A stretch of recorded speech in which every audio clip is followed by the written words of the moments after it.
Muy buenos días, estudiantes. En esta oportunidad vamos a hablar un poco sobre el agua. Hemos visto algunas preguntas en el chat y creo que es conveniente irlas despejando.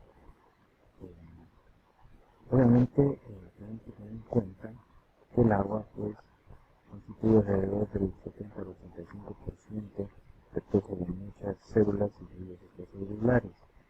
Esto es aproximadamente, ¿no? Y además que por su estructura, obviamente es un solvente muy especial y reactivo, porque obviamente se va a unir con las biomoléculas que uno está estudiando en el específico. Ustedes recuerdan que son carbohidratos, lípidos, aminoácidos y los ácidos nucleicos. Entonces, obviamente mucho de esa estructura y comportamiento de estas biomoléculas determina, en cierto modo, esta propiedad del agua.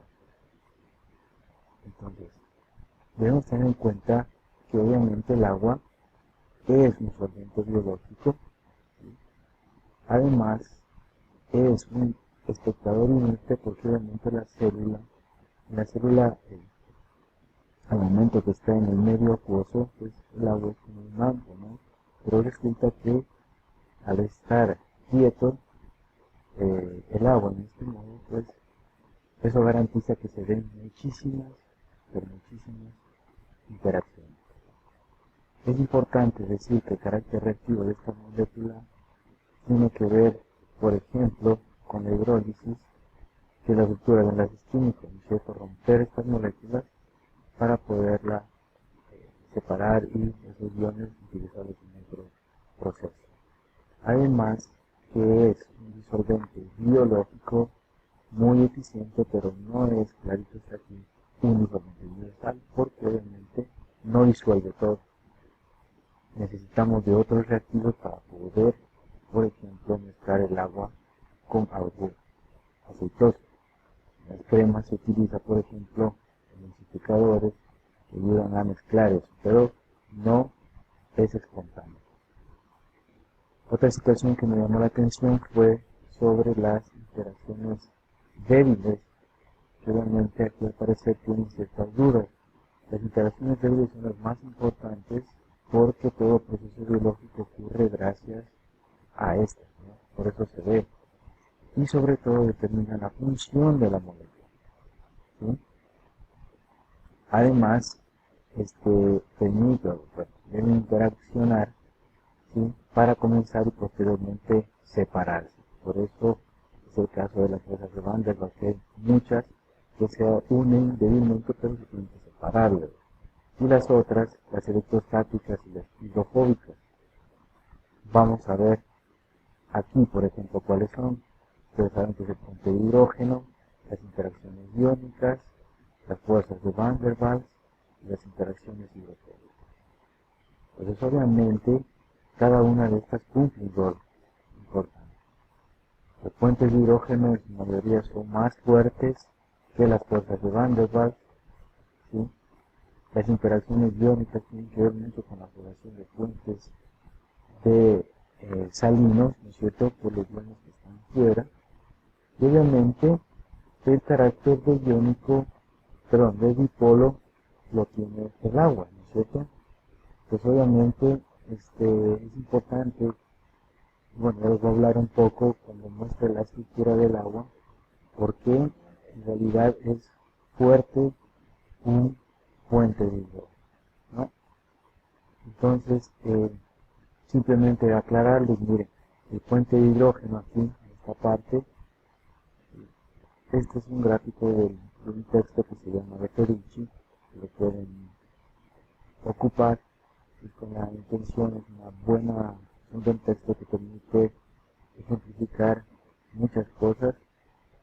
Entre estas, pues aquí están los enlaces no covalentes débiles, los puentes de hidrógeno siempre reaccionan con un grupo funcional, ¿sí? Siempre.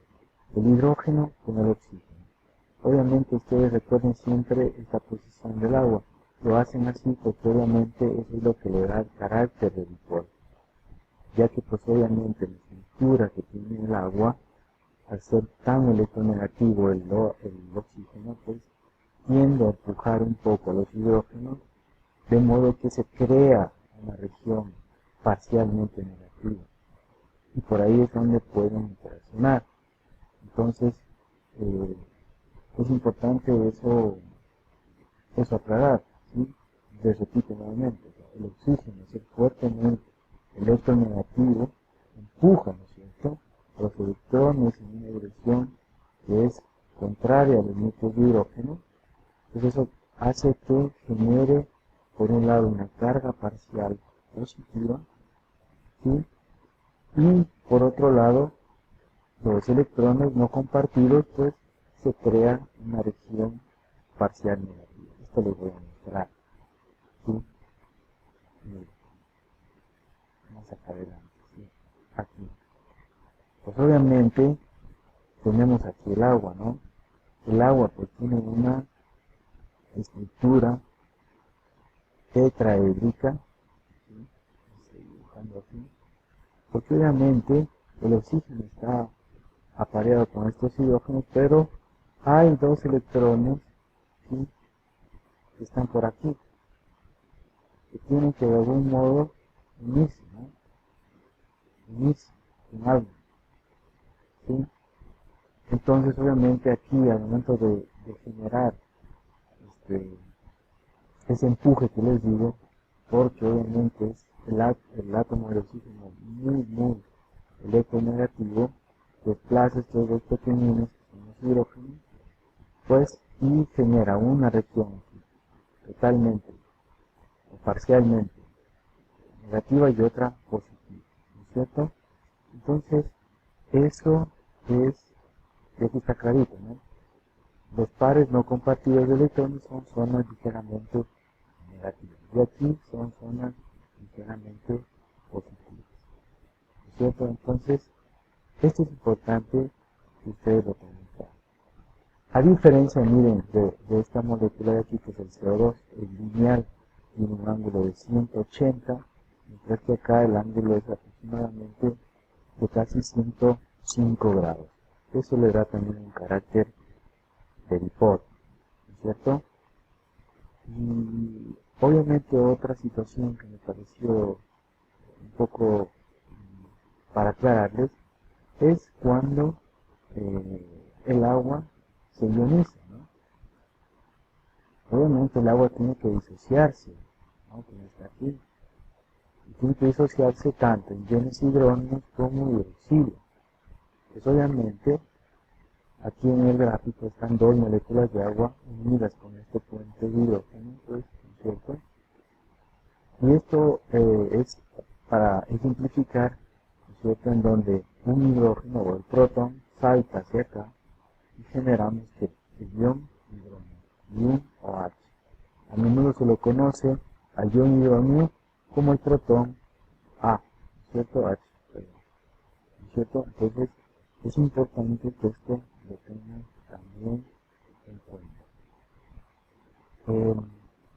Una aclaración más es sobre esta parte final, en donde también es importante aclarar que esta región tamponante, ¿no es cierto?, una región tamponante, pues, es una región en donde se tiene una estabilidad tanto de protones como OH.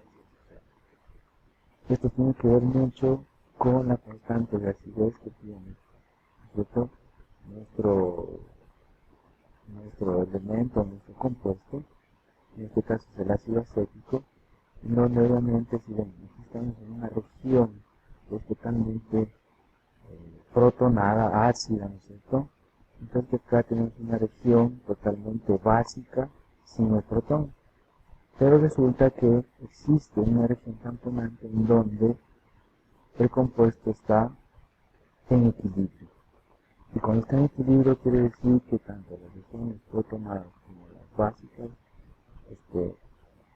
no están, se podría decir, en proporción mayor una que otra, sino se encuentran en equilibrio.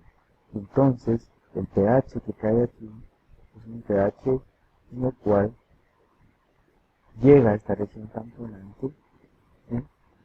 Y pues ahí es estable nuestro compuesto.